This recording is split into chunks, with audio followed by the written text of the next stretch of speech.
കാസർഗോഡ് തലക്ലായി സുബ്രഹ്മണ്യസ്വാമി ക്ഷേത്രത്തിൽ കവർച്ച നടന്ന ദിവസങ്ങൾ പിന്നിട്ടിട്ടും പ്രതികളെ പിടികൂടാനായില്ല.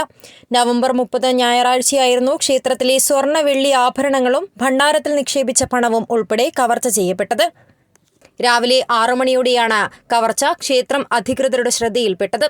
ക്ഷേത്രത്തിന്റെ മുൻവശത്തെ വാതിലിന്റെ പൂട്ട് തകർത്ത് അകത്ത് കയറിയ മോഷ്ടാക്കൾ 2 ഗ്രാം തൂക്കമുള്ള സ്വർണ്ണ മുദ്രവളകളും 15,000 രൂപ വില വരുന്ന 10 വെള്ളി മുദ്രവളകളും വെള്ളി നാഗപ്രതിമകളും ഷെൽഫിലുണ്ടായിരുന്ന 25,000 രൂപയും 2 ഭണ്ഡാരം തകർത്ത് അതിലെ പണവും മോഷ്ടിച്ച് കടന്നു കളയുകയായിരുന്നു. ജില്ലയിലെ പ്രശസ്തമായ ക്ഷേത്രമായതിനാൽ തന്നെ കവർച്ച ഭക്തജനങ്ങളെയും നാട്ടുകാരെയും അടക്കം വലിയ ആശങ്കയിലാക്കിയിരിക്കുകയാണ്. പോലീസ് അന്വേഷണം നടക്കുന്നതായും പ്രതികളെ എത്രയും പെട്ടെന്ന് തന്നെ പിടികൂടാൻ സാധിക്കുമെന്ന പ്രതീക്ഷയാണുള്ളതെന്നും ക്ഷേത്ര പരിപാലന സമിതി vice president Raghavan, joint secretary Purushothaman, general secretary Kunhiraman Nair എന്നിവർ പറഞ്ഞു. സുബ്രഹ്മണ്യ ക്ഷേത്രത്തിലെ കവർച്ചയുമായി ബന്ധപ്പെട്ടിട്ട് പോലീസ് അന്വേഷണം നടക്കുന്നുണ്ട് എന്നാണ് ഞങ്ങൾ മനസ്സിലാക്കുന്നത്. പോലീസ് നിലയിൽ വന്നിട്ടുണ്ടായിരുന്നു. അപ്പോൾ നമ്മൾ അന്വേഷിക്കുന്നുണ്ട് പിന്നെ എന്നാണ് പറഞ്ഞത്. ബാക്കി തുണ്ട് കിട്ടിയതായിട്ടൊന്നും അറിയില്ല. അവർക്കെന്ത് ഹിന്ദി കിട്ടിയതായിട്ടൊന്നും ഞങ്ങളോട് ഇതുവരെ പറഞ്ഞിട്ടില്ല.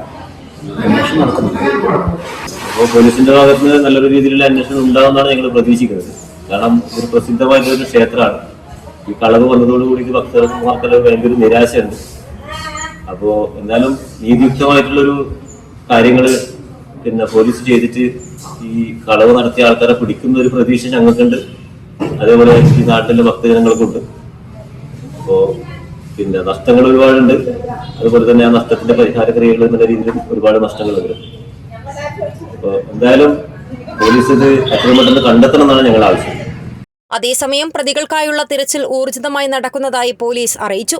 അന്വേഷണത്തിന്റെ ഭാഗമായി മോഷണ മുതലുകളിൽപ്പെട്ട സാധനങ്ങൾ ഏതെങ്കിലും ഷോപ്പിലോ ധനകാര്യ സ്ഥാപനങ്ങളിലോ വിൽക്കുന്നതിനോ പണയം വയ്ക്കുന്നതിനോ കൊണ്ടുവരികയാണെങ്കിൽ ഉടൻ തന്നെ മേൽപ്പറമ്പ് പോലീസ് സ്റ്റേഷനുമായി ബന്ധപ്പെടുവാൻ അറിയിച്ചുകൊണ്ട് പോലീസ് നോട്ടീസ് പുറപ്പെടുവിച്ചിട്ടുണ്ട്. News 14 live, Kasaragod.